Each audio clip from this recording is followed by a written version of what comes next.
lines were drawn and the fire burned brightly. Father and son were at chess, the former, who possessed ideas about the game involving radical changes, putting his king into such sharp and unnecessary perils that it even provoked comment from the white-haired old lady knitting placidly by the fire. "Hark at the wind," said Mr. White, who, having seen a fatal mistake after it was too late, was amiably desirous of preventing his son from seeing it. "I'm listening," said the latter, grimly surveying the board as he stretched out his hand. "Check. I should hardly think that he'd come tonight," said his father, with his hand poised over the board. "Mate," replied the son. "That's the worst of living so far out," bawled Mr. White, with sudden and unlooked-for violence.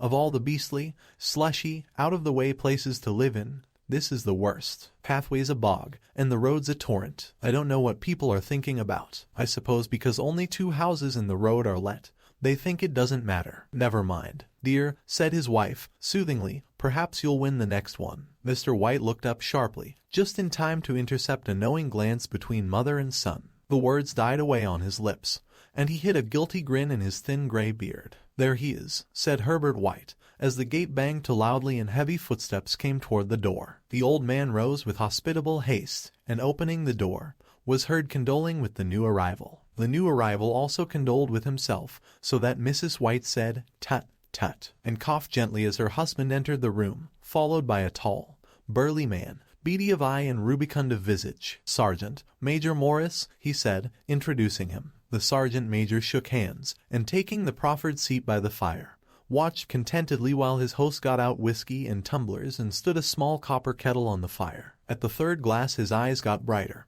and he began to talk, the little family circle regarding with eager interest this visitor from distant parts, as he squared his broad shoulders in the chair and spoke of wild scenes and doughty deeds, of wars and plagues and strange peoples. 21 years of it," said Mr. White, nodding at his wife and son. "When he went away he was a slip of a youth in the warehouse. Now look at him. He don't look to have taken much harm," said Mrs. White, politely. "I'd like to go to India myself," said the old man, "just to look round a bit, you know." "Better where you are," said the sergeant major, shaking his head. He put down the empty glass, and sighing softly, shook it again. "I should like to see those old temples and fakirs and jugglers," said the old man. "What was that you started telling me the other day about a monkey's paw or something, Morris?" "Nothing," said the soldier, hastily. "Leastways nothing worth hearing." "Monkey's paw," said Mrs. White, curiously. "Well, it's just a bit of what you might call magic, perhaps," said the sergeant major, offhandedly. His 3 listeners leaned forward eagerly. The visitor absent-mindedly put his empty glass to his lips and then set it down again. His host filled it for him. "To look at," said the sergeant major, fumbling in his pocket. "It's just an ordinary little paw, dried to a mummy." He took something out of his pocket and proffered it. Mrs. White drew back with a grimace, but her son, taking it, examined it curiously. "And what is there special about it?" inquired Mr. White as he took it from his son, and having examined it, placed it upon the table. "It had a spell put on it by an old fakir," said the sergeant major, "a very holy man. He wanted to show that fate ruled people's lives, and that those who interfered with it did so to their sorrow. He put a spell on it so that 3 separate men could each have 3 wishes from it." His manner was so impressive that his hearers were conscious that their light laughter jarred somewhat. "Well, why don't you have 3, sir?" said Herbert White, cleverly. The soldier regarded him in the way that middle age is wont to regard presumptuous youth. "I have," he said, quietly, and his blotchy face whitened. "And did you really have the 3 wishes granted?" asked Mrs. White. "I did," said the sergeant major, and his glass tapped against his strong teeth. "And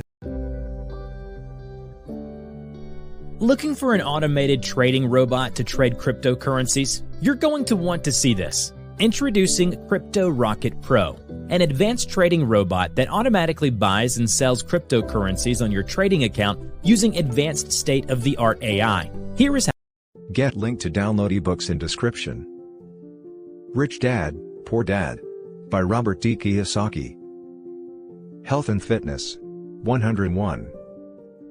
Saving time and money for work-at-home entrepreneurs. How to take care of your dog's health.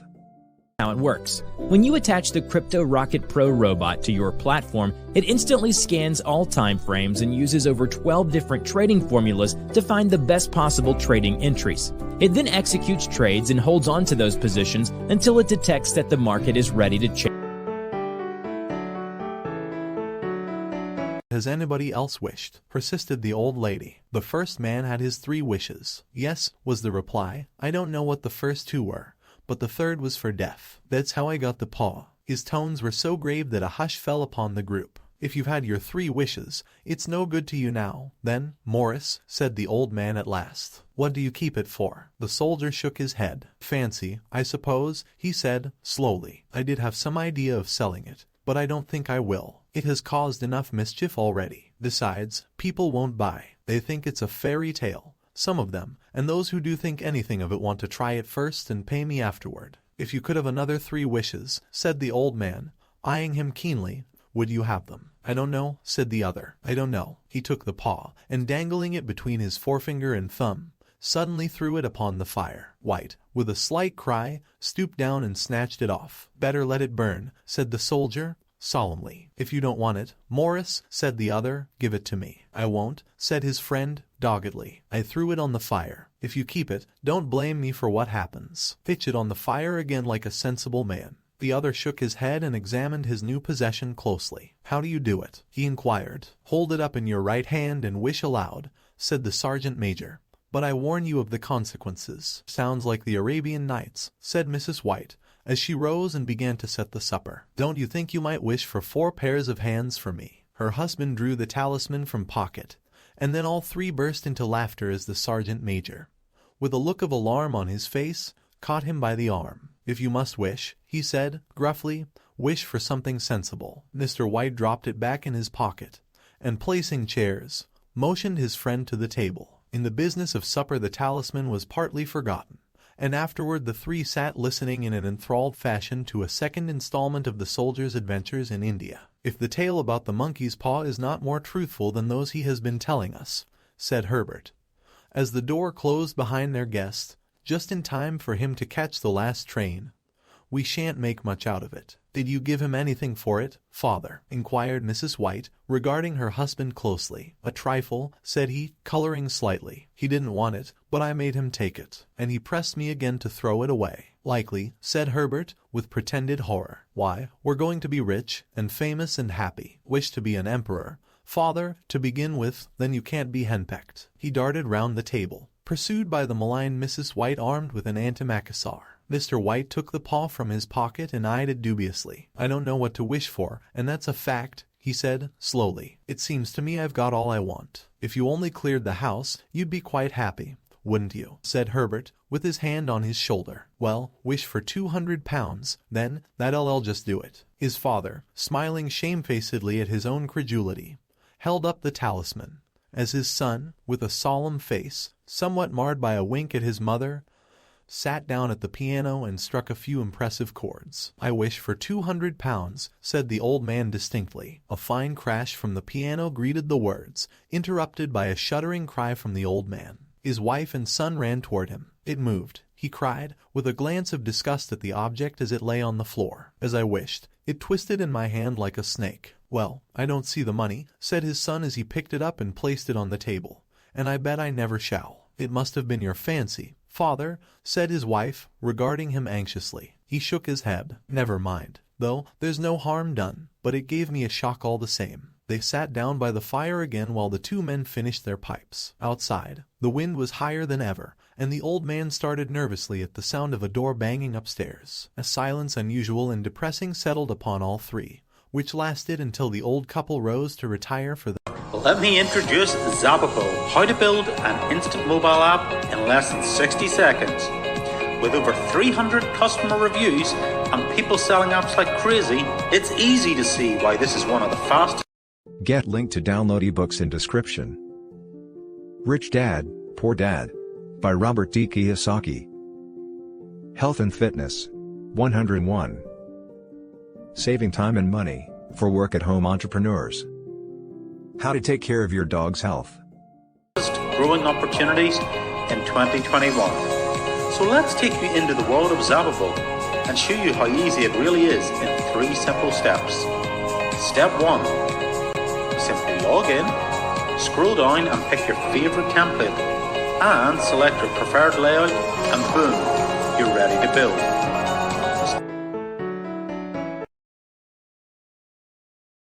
I expect you'll find the cash tied up in a big bag in the middle of your bed, said Herbert, as he bade them good night, and something horrible squatting up on top of the wardrobe watching you as you pocket your ill-gotten gains. He sat alone in the darkness, gazing at the dying fire, and seeing faces in it. The last face was so horrible and so simian that he gazed at it in amazement. It got so vivid that, with a little uneasy laugh, he felt on the table for a glass containing a little water to throw over it. His hand grasped the monkey's paw, and with a little shiver he wiped his hand on his coat and went up to bed. 2. In the brightness of the wintry sun next morning as it streamed over the breakfast table he laughed at his fears. There was an air of prosaic wholesomeness about the room which it had lacked on the previous night, and the dirty, shriveled little paw was pitched on the sideboard with a carelessness which betokened no great belief in its virtues. "I suppose all old soldiers are the same," said Mrs. White. "The idea of our listening to such nonsense. How could wishes be granted in these days? And if they could, how could £200 hurt you? Father might drop on his head from the sky," said the frivolous Herbert. Morris said the things happened so naturally, said his father, that you might if you so wished attribute it to coincidence. "Well, don't break into the money before I come back," said Herbert as he rose from the table. "I'm afraid it'll turn you into a mean, avaricious man, and we shall have to disown you." His mother laughed, and following him to the door, watched him down the road, and returning to the breakfast table, was very happy at the expense of her husband's credulity, all of which did not prevent her from scurrying to the door at the postman's knock, nor prevent her from referring somewhat shortly to retired sergeant majors of bibulous habits when she found that the post brought a tailor's bill. "Herbert will have some more of his funny remarks, I expect, when he comes home," she said, as they sat at dinner. "I dare say," said Mr. White, pouring himself out some beer. "But for all that, the thing moved in my hand, that I'll swear to." "You thought it did," said the old lady soothingly. "I say it did," replied the other. "There was no thought about it. I had just— What's the matter?" His wife made no reply. She was watching the mysterious movements of a man outside, who, peering in an undecided fashion at the house, appeared to be trying to make up his mind to enter. In mental connection with the £200, she noticed that the stranger was well dressed, and wore a silk hat of glossy newness. 3 times he paused at the gate, and then walked on again. The 4th time he stood with his hand upon it, and then with sudden resolution flung it open and walked up the path. Mrs. White at the same moment placed her hands behind her, and hurriedly unfastening the strings of her apron, put that useful article of apparel beneath the cushion of her chair. She brought the stranger, who seemed ill at ease, into the room. He gazed at her furtively, and listened in a preoccupied fashion as the old lady apologized for the appearance of the room, and her husband's coat, a garment which he usually reserved for the garden. She then waited as patiently as her sex would permit, for him to broach his business. But he was at first strangely silent. "I was asked to call," he said at last, and stooped and picked a piece of cotton from his trousers. "I come from Ma and Megan's." The old lady started. "Is anything the matter?" she asked, breathlessly. "Has anything happened to Herbert?" "What is it? What is it?" her husband interposed. There, mother," he said, hastily. "Sit down, and don't jump to conclusions. You've not brought bad news, I'm sure, sir." And he eyed the other wistfully. "I'm sorry," began the visitor. "Is he hurt?" demanded the mother, wildly. The visitor bowed in assent. "Badly hurt," he said, quietly, "but he is not in any pain." "Oh, thank God," said the old woman, clasping her hands. "Thank God for that. She broke off suddenly as the sinister meaning of the assurance dawned upon her, and she saw the awful confirmation of her fears in the other's perverted face. She caught her breath, and turning to her slower-witted husband, laid her trembling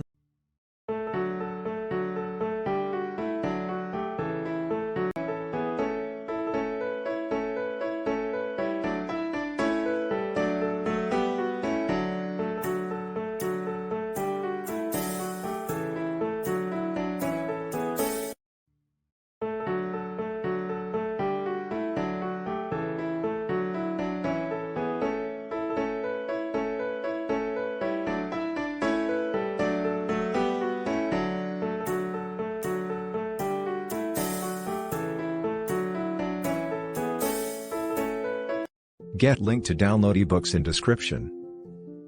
Rich Dad, Poor Dad by Robert D. Kiyosaki. Health and Fitness 101. Saving time and money for work-at-home entrepreneurs. How to take care of your dog's health.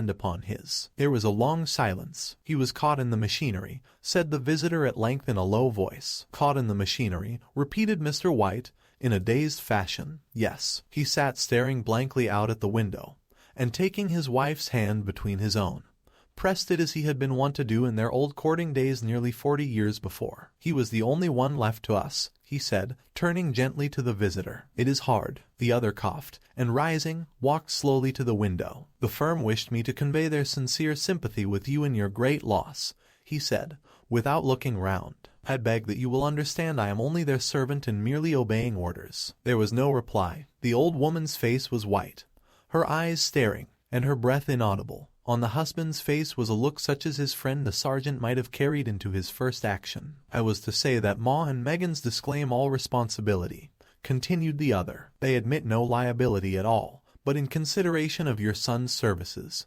they wish to present you with a certain sum as compensation." Mr. White dropped his wife's hand, and rising to his feet, gazed with a look of horror at his visitor. His dry lips shaped the words, "How much?" £200 was the answer. Unconscious of his wife's shriek, the old man smiled faintly, put out his hands like a sightless man, and dropped, a senseless heap, to the floor. 3. In the huge new cemetery, some 2 miles distant, the old people buried their dead, and came back to a house steeped in shadow and silence. It was all over so quickly that at first they could hardly realize it, and remained in a state of expectation as though of something else to happen. Something else which was to lighten this load, too heavy for old hearts to bear. But the days passed, and expectation gave place to resignation. The hopeless resignation of the old, sometimes miscalled apathy. Sometimes they hardly exchanged a word, for now they had nothing to talk about, and their days were long to weariness. It was about a week after that the old man, waking suddenly in the night, stretched out his hand and found himself alone. The room was in darkness, and the sound of subdued weeping came from the window. He raised himself in bed and listened. "Come back," he said, tenderly. "You will be cold." "It is colder for my son," said the old woman, and wept afresh. The sound of her sobs died away on his ears. The bed was warm, and his eyes heavy with sleep. He dozed fitfully, and then slept until a sudden wild cry from his wife awoke him with a start. "The paw," she cried wildly. "The monkey's paw." He started up in alarm. Where is it? What's the matter?" She came stumbling across the room toward him. "I want it," she said, quietly. "You've not destroyed it." "It's in the parlor, on the bracket," he replied, marveling. "Why?" she cried, and laughed together, and bending over, kissed his cheek. "I only just thought of it," she said, hysterically. "Why didn't I think of it before?" "Why didn't you think of it?" "Think of what?" he questioned. "The other 2 wishes," she replied, rapidly. "We've only had one. Was not that enough?" he demanded, fiercely. "No," she cried, triumphantly, "we'll have one more. Go down and get it quickly, and wish our boy alive again." The man sat up in bed and flung the bedclothes from his quaking limbs. "Good God, you are mad," he cried, aghast. "Get it," she panted, "get it quickly, and wish, oh, my boy, my boy." Her husband struck a match and lit the candle. "Get back to bed," he said, unsteadily. "You don't know what you are saying." "We had the first wish granted," said the old woman, feverishly. "Why not the second?" "A coincidence," stammered the old man. "Go and get it and wish," cried his wife, quivering with excitement. The old man turned and regarded her, and his voice shook. "He has been dead 10 days, and besides I would not tell you else, but I could only recognize him by his clothing." "If he was too terrible for you to see then, how now?" "Bring him back," cried the old woman, and dragged him toward the door. "Do you think I fear the child I have nursed?" He went down in the darkness, and felt his way to the parlor, and then to the mantelpiece. The talisman was in its place, and a horrible fear that the unspoken wish might bring his mutilated son before him ere he could escape from the room seized upon him. And he caught his breath as he found that he had lost the direction of the door. His brow cold with sweat, he felt his way round the table, and groped along the wall until he found himself in the small passage with the unwholesome thing in his hand. Even his wife's face seemed changed as he entered the room. It was white and expectant, and to his fears seemed to have an unnatural look upon it. He was afraid of her. "Wish," she cried, in a strong voice. "It is foolish and wicked," he faltered. "Wish," repeated his wife. He raised his hand. "I wish my son alive again." The talisman fell to the floor, and he regarded it fearfully. Then he sank trembling into a chair as the old woman, with burning eyes, walked to the window and raised the blind. He sat until he was chilled with the cold, glancing occasionally at the figure of the old woman peering through the window. The candle end, which had burned below the rim of the china candlestick, was throwing pulsating shadows on the ceiling and walls, until, with a flicker larger than the rest, it expired. The old man, with an unspeakable sense of relief at the failure of the talisman, crept back to his bed, and a minute or two afterward the old woman came silently and apathetically beside him. Neither spoke, but lay silently listening to the ticking of the clock. A stair creaked, and a squeaky mouse scurried noisily through the wall. Trendio, the ultimate tool to create an instant free traffic generating website. How Trendio works. 1. It creates beautiful, traffic pulling sites with trendy content and videos in 3 simple steps. 2. It is built-in traffic generating system to drive unlimited search, viral and social traffic. 3. It uses AI to put most profitable links on your websites. 4. It legally uses others' trending content to generate profits, works in any niche or topic. 5. It has a one-click social media automation, people only want trendy topics these days to click. 6. It has set and forget system with single keyword, it sets rules to find and publish trending posts. 7. It automatically translates your sites in 15+ languages according to geolocation for more traffic. 8. It integrates with major platforms including autoresponders and social media apps. 9. It has inbuilt content spinner to make your content fresh and more engaging. 10. It has A to Z complete video training included to make it easier for you. To order, please get link in bio or description. Please subscribe, like and share. Thank you for viewing. Darkness was oppressive, and after lying for some time screwing up his courage, he took the box of matches, and striking one, went downstairs for a candle. At the foot of the stairs the match went out, and he paused to strike another, and at the same moment a knock, so quiet and stealthy as to be scarcely audible, sounded on the front door. The matches fell from his hand and spilled in the passage. He stood motionless, his breath suspended until the knock was repeated. Then he turned and fled swiftly back to his room, and closed the door behind him. A third knock sounded through the house. "What's that?" cried the old woman, starting up. "A rat," said the old man in shaking tones. "A rat. It passed me on the stairs." His wife sat up in bed listening. A loud knock resounded through the house. "It's Herbert," she screamed. "It's Herbert." She ran to the door, but her husband was before her, and catching her by the arm, held her tightly. "What are you going to do?" he whispered hoarsely. "It's my boy, it's Herbert," she cried, struggling mechanically. "I forgot it was 2 miles away. What are you holding me for? Let go. I must open the door. For God's sake don't let it in," cried the old man, trembling. "You're afraid of your own son," she cried, struggling. "Let me go. I'm coming, Herbert, I'm coming."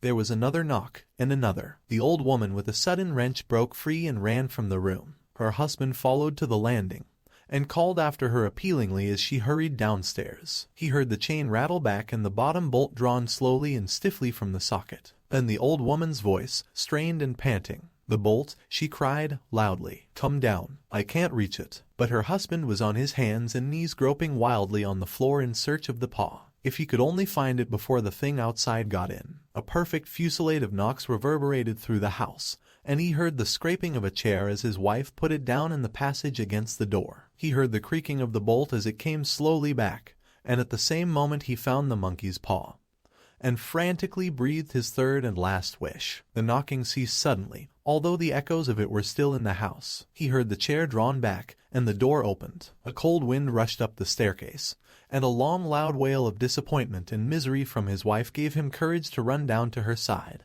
and then to the gate beyond. The street lamp flickering opposite shone on a quiet and deserted road.